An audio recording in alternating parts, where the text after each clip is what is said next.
sex, violence, and more sex and violence. Worlds explode with Terror Salter, O.M.W.O.T, One Man War on Terror, and X-Women. You're listening to A Kind of Garbage, Comic Edition. It's a kind of...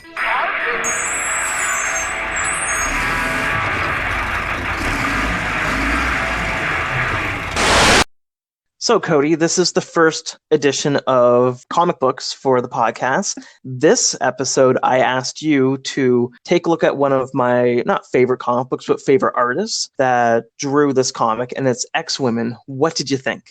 I loved it. I'm not too familiar with Milo Manara. I've seen his work, but I've never read like a full book worth of his work or one of his full stories. It's an X-Men story written by Chris Claremont with the pencils done by Milo and the colors, which I really loved, by Dave Stewart. It starts off like a very traditional X-Men comic where it establishes the roster of X-Men that it's going to focus on in this story, which just happens to be a lot of the main women from the X-Men universe. It does start off like a traditional X-Men book where it has them kind of at odds with a group of humans fighting, but it kind of descends quickly into kind of like a 70s cliche women in prison movie where they find an excuse pretty quickly to have them marooned on an island and placed in cages and chained up. It definitely has like a kind of an exploitation film feel to it, which I thought was really interesting to see done with superhero characters. Yeah, it's funny because when you read it, you would think that Milo wrote it himself, but it wasn't. It was Christopher Claremont. And that's like one of the, not a twist for me, because every single time I look at it, I'm like, yeah, this is something Milo would do. But then you remember it was Chris Claremont that wrote it. Yeah, you're right. Like it really seems right up Milo's alley for like there's a lot of costume changes and a lot of reasons to have like the like Storm or Shadowcat or Psylocke kind of chained up and put into these like kind of like change of power situations where the book starts off with them superheroes and powerful, but then halfway through they lose their powers and they're chained up to like someone who wants to use them as slaves. Yeah, I know that I mentioned to you that with Milo's art style, some of the characters look almost interchangeable, where you'll be reading it and you'll forget who is who. And thankfully, like Storm, Psylocke, Shadowcat, they all have a look to them that separates them from each other. Because if all of them were just like blonde women, like blonde white women, you wouldn't be able to tell them apart. And that's just like, that's a nice aesthetic that Milo has in his artwork. You can tell all of them apart. Yeah, it's really, yeah, it is neat to see. I know in the last couple of years, Milo's kind of been dragged out a few times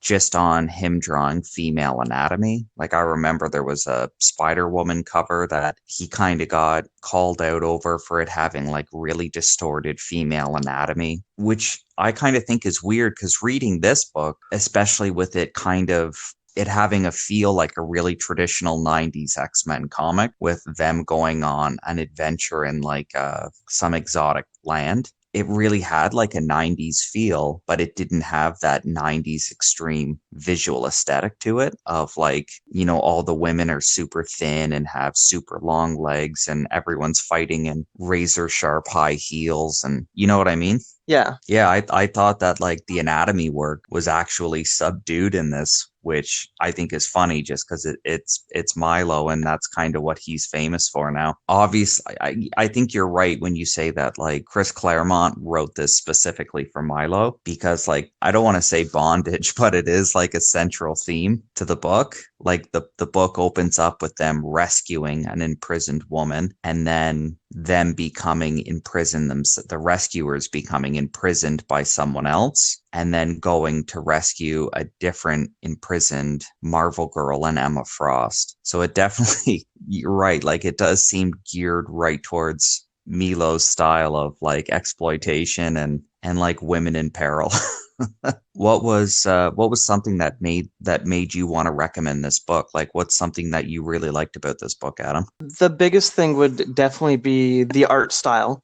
Just the way it's drawn. The story, of course, like you said, that it's like an exploitation movie from the 70s. Yeah, that you'd almost think that Marvel would say like, hey, don't draw them like too sexualized, because even in this they're barely wearing any clothes. Like Storm has a pair of jeans that are the lowest riding jeans possible, and at some points it looks like Psylocke is just wearing a sweater and no, like, she doesn't have pants on. Rogue is running around with Daisy Duke shorts and a bra, and then Storm has what, like, it looks like drapery maybe and then some jewels around her.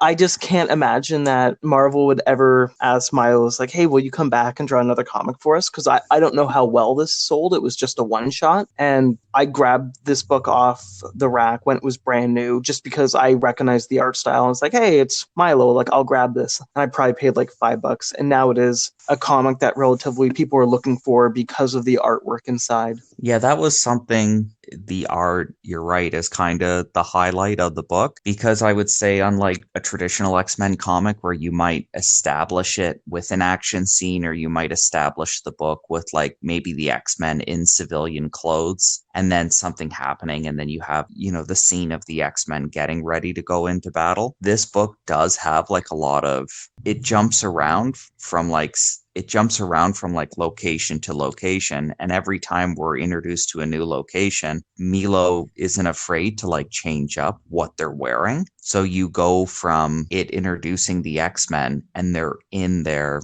like Milo's version of the X-Men uniform and the characters' recognizable costumes. And we go from that to, we jump back to kind of say how the X-Men got into the situation they're in. And it's them in Greece. And I think they're in like bathing suits on jet skis. So then you have Milo drawing them all in swimsuits. And then it cuts to a nightclub in Greece, and you have Milo drawing them all in like nightclub wear. And then they end up getting kidnapped, coming up with a rescue plan. And then you see kind of like the makeshift clothing that they have to wear, that their captors are making them wear. And then Storm ends up kind of getting chosen to be like the main captor's love interest. So she kind of gets singled out, and then Storm ends up getting drawn wearing like this really elaborate, kind of like some sort of like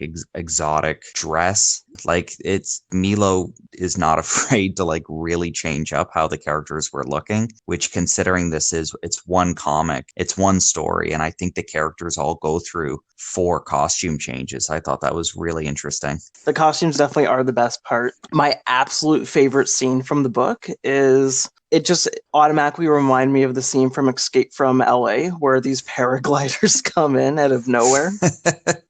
Like, literally, it's just like a Snake Plissken up there, because they just swoop in, and then they start fighting them. They boost Shadowcat up. She grabs a paraglider down. That scene, I really enjoyed it. Yeah, like, you're right. Like, the action scenes in it are pretty great. Like, Milo he did a really good job on kind of drawing like the X-Men action, which was interesting to see his take on like kind of like the, like the 90s superhero. I really really liked the colors in this. Like, I really liked Dave Stewart's work with when it's drawing, when they're trying to rescue Marvel Girl and they sneak in, and Storm creates like a giant rainstorm to cover the rescue, and everything's drawn like very gray, and it's all very muted colors to make everything look like really damp and wet. That looked really nice. And then when it cuts to when they're in Greece, like it's really colorful and vibrant with like the sunset and everything like that. Like, it's just a really good coloring work. Even at the end of the book, like, I can't remember if it's if they're still in the jungle, but they're all just like wearing skimpy outfits dancing, and Psylocke and Kitty Pryde are dancing together with the other girls, but those two are like rubbing their butts against each other. Which, yeah, it's funny. And I know that we talked about it, the afterword at the end by Joe Quesada. Yeah, the Joe Quesada has a little afterword at like 2 paragraphs. where he basically says everyone at Marvel hates Milo because he refuses to draw superhero comics and he kind of doesn't work with Marvel. But anytime they've worked with him, he just basically like turns in solid gold. His work is just incredible, and they all hate him because they wish that he would work with them all the time. It's not that he hates him because of his work. He hates it that he won't work with them all the time. If Milo did like an X series book, I'd be like, I would read it. I would buy that. I would get it on a pull list. If he just had like a massive run because his art is so good. Yeah, I think I really like Milo's work. I don't know if I'd be too drawn to him doing a superhero book, but I think now, like, kind of seeing his take on, like, obviously the X-Men were from before the 90s, but like seeing his take on like the 90s X-Men, I thought that was really interesting, like how he brought like exploitation into it, and he had a lot of fun with the costumes, which I think was a big element to the 90s X-Men of why they were so popular, was the characters all had these really iconic looks to them. So I thought it was neat. I don't think I'd be interested in reading any other superhero book by Milo, but seeing his take on 90s X-Men, I'm like, this really gels together. Like, this really works. So, Adam, the book I recommended to you is a book I stumbled across by accident and fell in love with, called Terror Assaulter: One Man War on Terror by Benjamin Marra, written and illustrated by him. What did you think of my recommendation? I absolutely love the book. It's nonstop action. There's tons of like nudity and sex scenes, just stuff that you don't see every day in comics. I mentioned to you that the dialogue and all the narrative is written at like a second grade level, not of like how simple it is, just how short and to the point it is. When there's dialogue between two people, it's like, hey, I'm here to go somewhere. The person's like, okay, and then he's like, I'm exiting the door. Like they say what they're doing in most of the dialogue. Like, it's almost like you're reading for the visually impaired.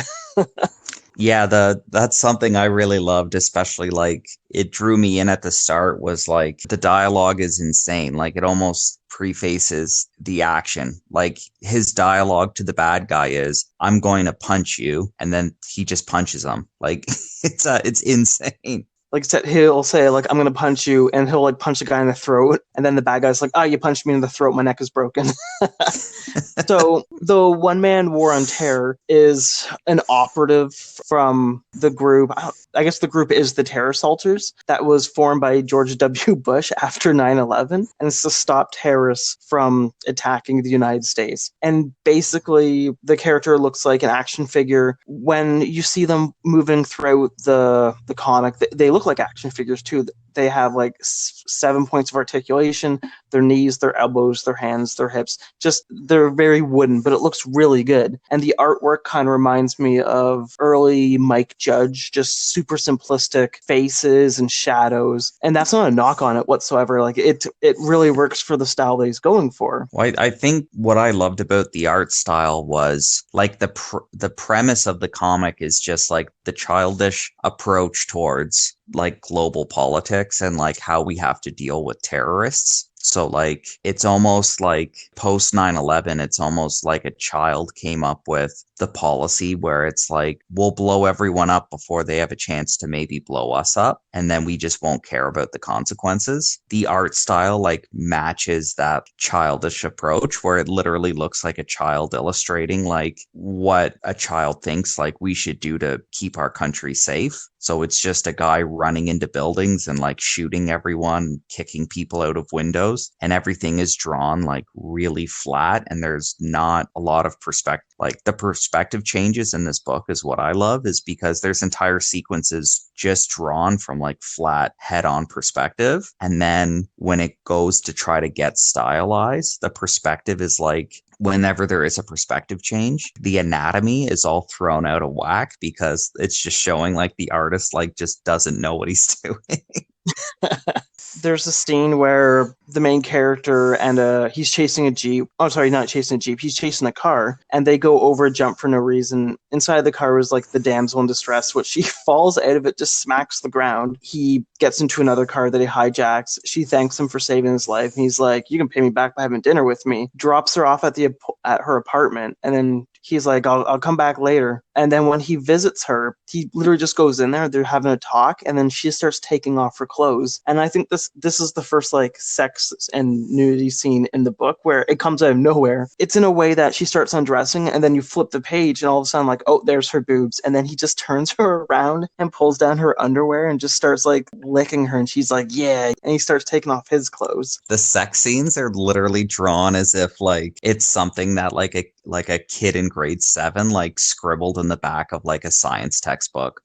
There's like no artistic value to it at all. It's just incredibly like obscene and graphic, and but it's drawn as if it's written as if it's romantic or seductive, but just the way it's drawn is just like so childish and obscene, and like that juxtaposition is just so funny. This is the trade paperback. So the first issue is just he gets a girl and bangs her at the end, and he kills a bunch of people. The second issue, though, is the plane hijacking, where he's on a plane smoking cigarettes. It gets hijacked by terrorists, and then he proceeds to kill a bunch of them and starts shooting like the passengers of the plane at the same time. Yeah. And they're all like, watch it, you're shooting us. And he's just like, and he just continues to shoot them. But the highlight in this one is he picks up a guy that he saves and goes to the cockpit, kills the terrorists, and he starts flying the plane. And then magically his dick falls out of his pants, and the guy he saves is like, hey, your dick fell out. He's like, put your mouth on it. And then you just get this like 5-page sex scene of him and this guy having sex as they're landing a plane that's now blown in half, and they're in the front. And the guy's just like, we're coming at the same time as you crash land the plane.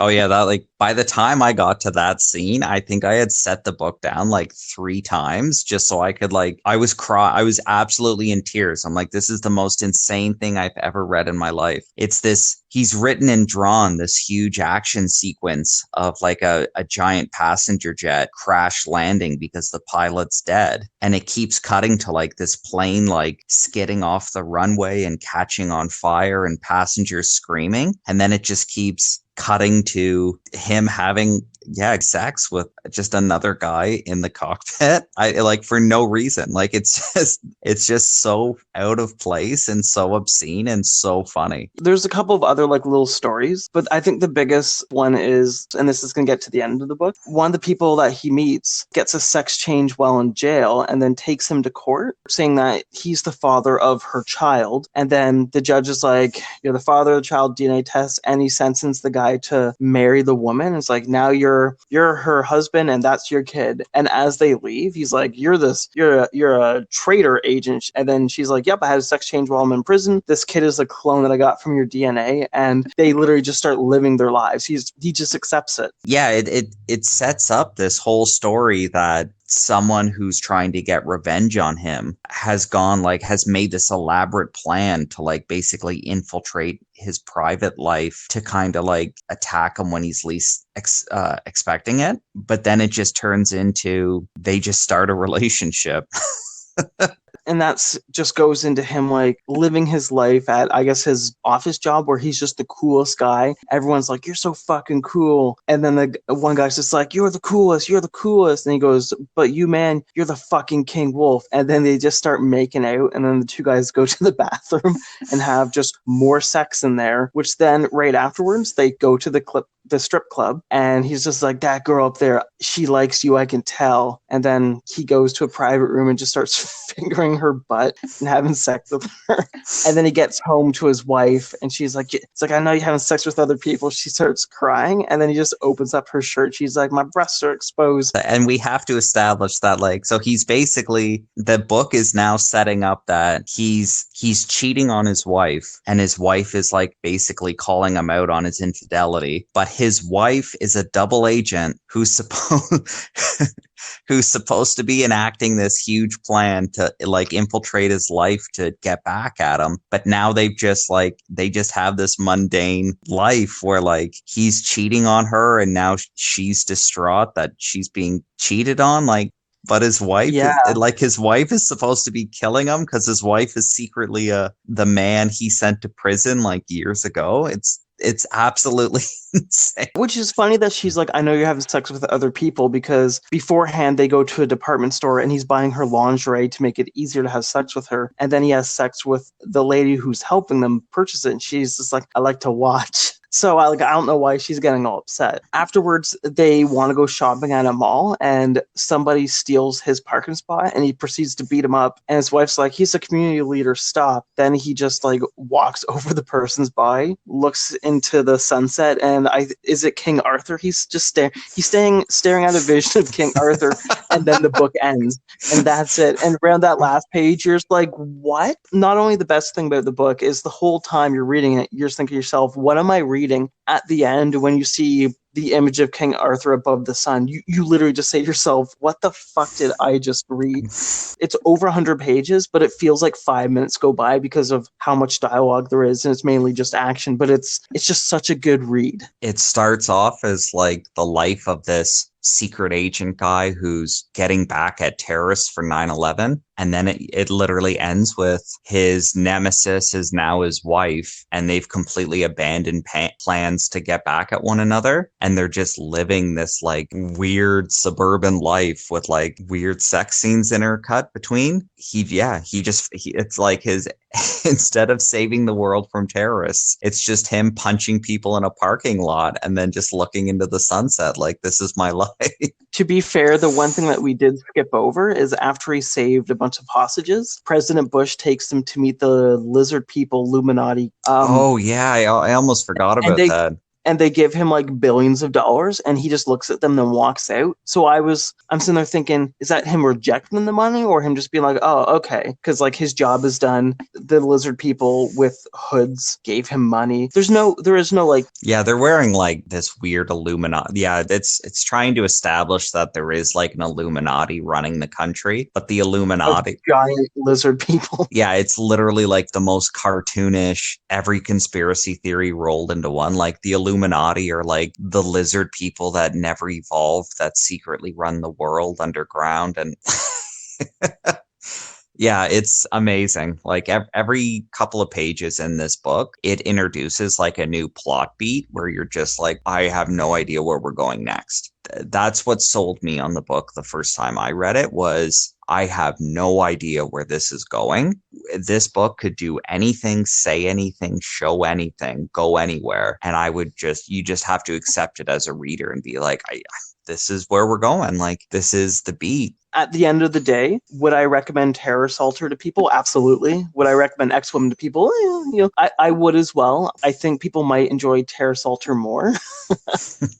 I think I recommend Terror Assaulter to people that I think have like a pretty good sense of humor and kind of find obscene things funny. Like it's definitely not for the easy offended. I guess I guess I would recommend it to people that like would understand it for like its satire and like definitely see the humor to it. Cause like you said, it is written, like the story is literally almost written by a child. Like it's the most childish book I've ever read. As for X-Women, I really got a kick out of it. I thought it was a really good X-Men book. I would definitely recommend it to people who like the X-Men, but I think I'd also recommend it to people that maybe are into kind of like that exploitation grindhouse scene. Like I definitely picked up a lot of that, and I think a lot of people that are into kind of 70s movies would kind of pick up on a lot of the influences to it, and I think they would get a kick out of it as well.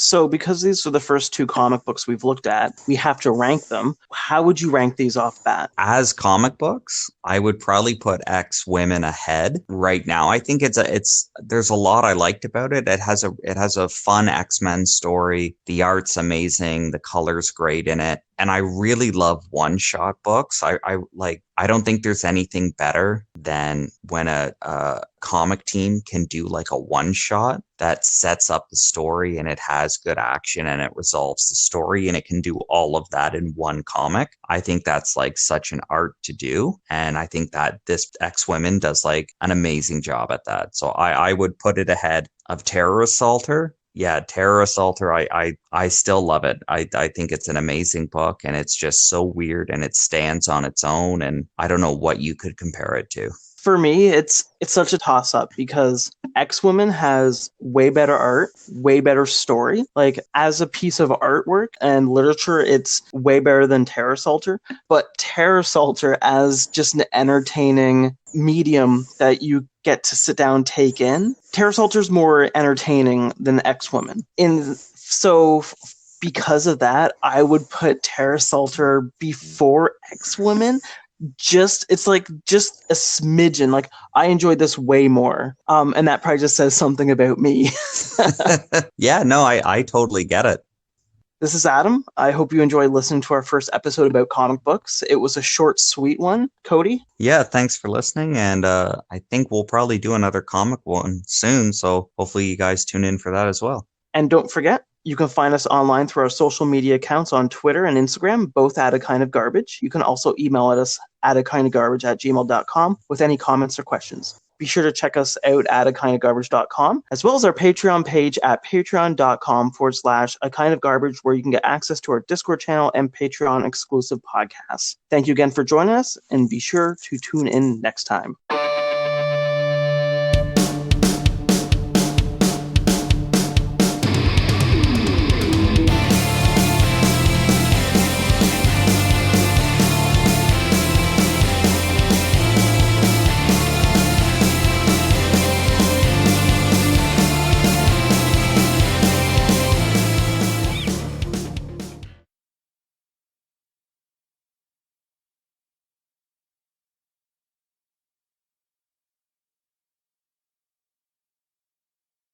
So we've been recording a lot of podcasts the last few days and watching lots of movies. Tonight, I'm actually going to be recording another podcast for the Hey Kids Comics radio show that I normally do Friday nights. So we're going to be recording an episode and then that'll be posted online. So if you like comics, go to heykidscomics.ca and that will give you all the information for what else I do in my spare time. Cody, do you have anything coming up that you're doing? Not too much.